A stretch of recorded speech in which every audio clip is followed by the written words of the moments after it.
bros, and welcome back to Brovesting. I'm Jeremiah, and this is... Josh. What are we going to learn about today? Today, why don't we learn about liabilities versus assets? All right, first I think we need to talk about the difference between the two, what they are, and maybe give some good examples. All right, so you tell me, what is an asset?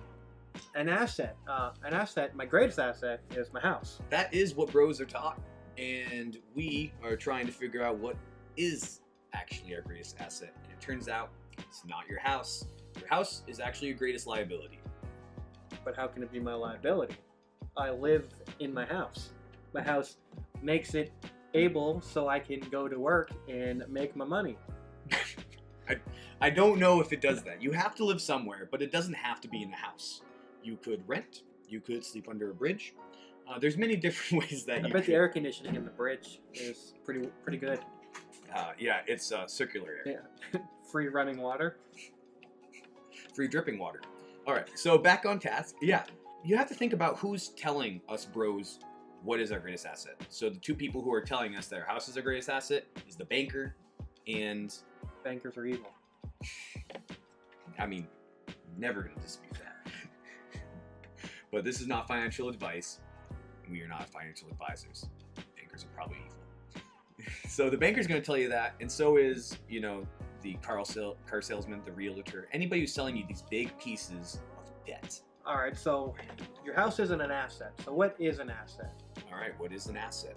I can think of 4 primary assets that we as bros are looking to invest in. We have that savings or tax-deferred account, and we're looking to put that money in something that's going to grow passively. All right, that's very important. Any of these that you have to do for a lot of time is going to turn into a side job, a side gig, a side hustle. We're not looking to do more work because more work and more money is something that we already have been taught in the American dream, and we're trying to find a different way.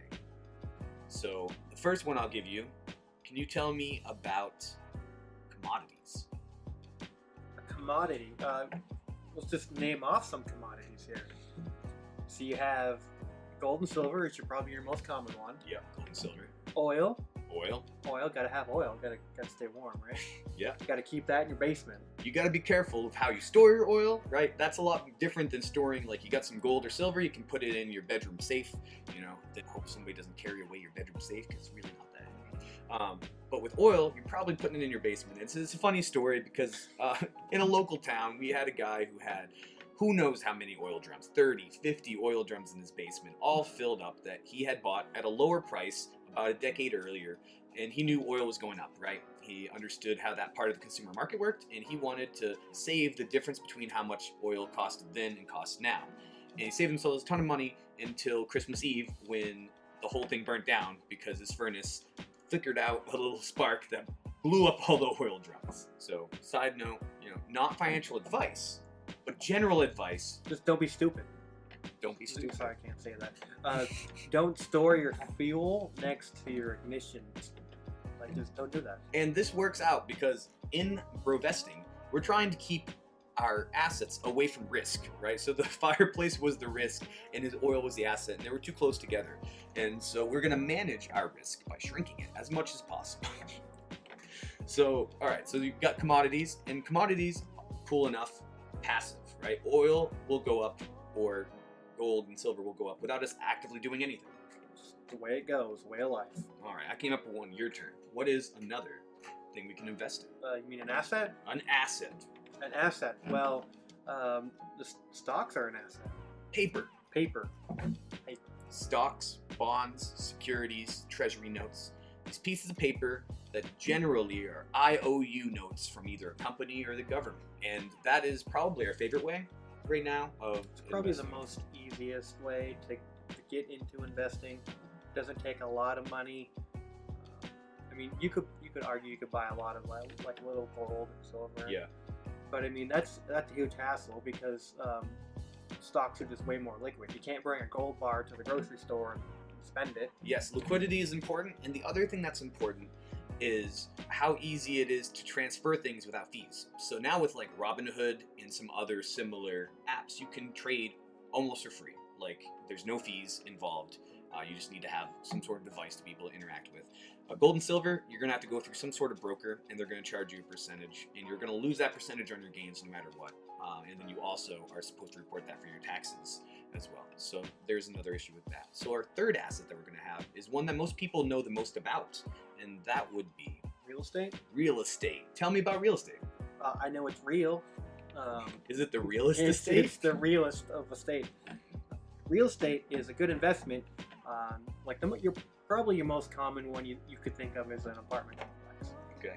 So you make the initial purchase of the property, Okay. and if you're a good manager of your assets, you're going to probably put some new paint up. You're probably going to make it look good, and you're probably going to start renting it out to people. Yep. And the bro way to do it is you buy the apartment complex. It's only this big. It's really tiny. $100,000. A couple mice probably living there. And we're going to say, for ease sake, you spend $100,000 and we got 10 tenants or families that can live there. And they're going to all pay roughly $1,000 a month to live there. So we got $10,000 coming in every month. We're going to have to pay roughly $5,000 out to pay for the mortgage.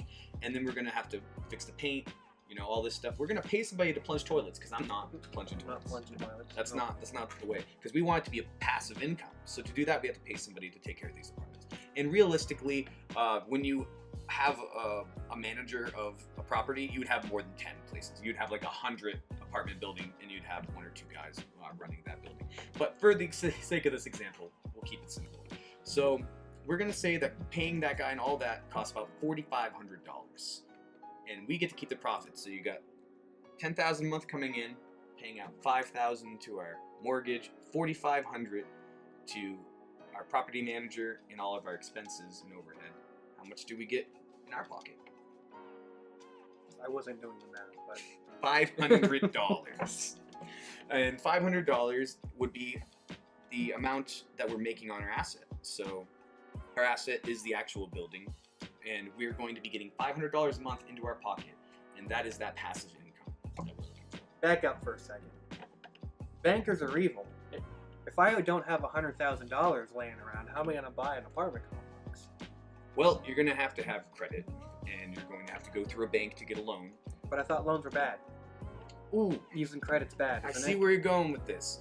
So, credit is a tool, right? And Max you it need right to out. use tools. So, we're back to our drill, all right? We're drilling holes in the wall, all right? If you have a Picasso to hang on your wall, you're really rich.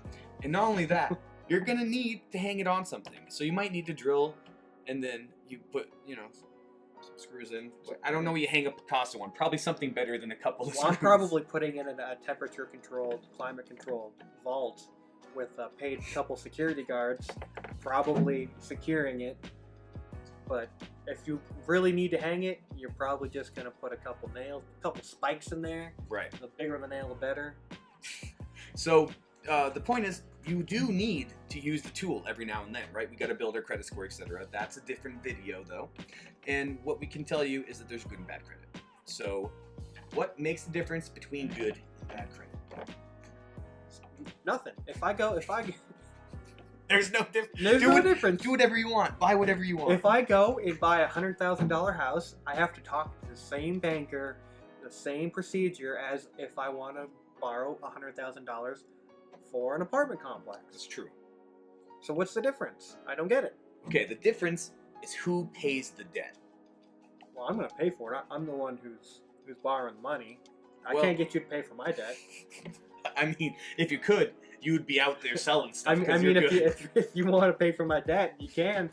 We can share this debt. Bros are about sharing debt. Not part of our motto. Not at all. No. So, all right. If you have a house, you're paying for that debt. Maybe your woman's helping you pay for the debt.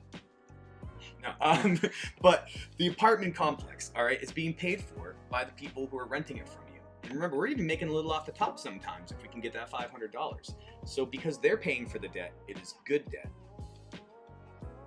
So it's the same loan, same banker. Just the only thing that differs is who's paying for it. So I'm not really paying for the apartment complex mortgage and upkeep or whatever, because that income is coming from my tenants. Exactly. So at the end of the day, you have money coming out of that property into your bank, and that is an asset. And the coolest part of it is eventually, after 20, 30 years, however long the length of that mortgage is, you're going to still own that building, and they're going to still be paying you that $10,000. And even if your cost goes up a little bit, and it's like $6,000, then you're making $4,000 a month now instead, because you're no longer paying that mortgage. So real estate really is a great, solid investment. It's just you have to understand it. You have to research it with everything, right? Everything we do, the way we can be ready for opportunity is to study and learn constantly. No way to avoid that. All right, there's a fourth one. All right, this is the tricky one. There's a lot to it, but it still is an investment. Business. So, okay, so I own a business. Let's say I have a burger joint. Not McDonald's, it's a mom and pop shop, Yes. right? I work there along with my wife. This is how we pay our bills. This is, it's our way of living. Okay. Shop opens up at 8 o'clock, I'm there at 7. We close the doors at 5, I'm there till 6. That's a rough life. And It's that is not an asset. but it's a business. I own the business. All right, so there are some, disclaimers and exceptions. So it has to be passive, remember? So if you're going there every day, working your 9 to 5, then you don't own a business. You own a job.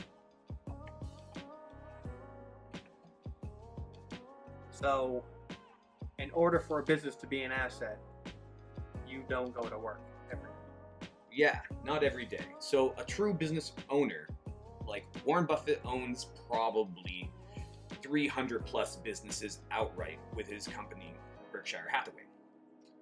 I bet Heard of you it before. he does not go to any of those locations and work a 9 to 5.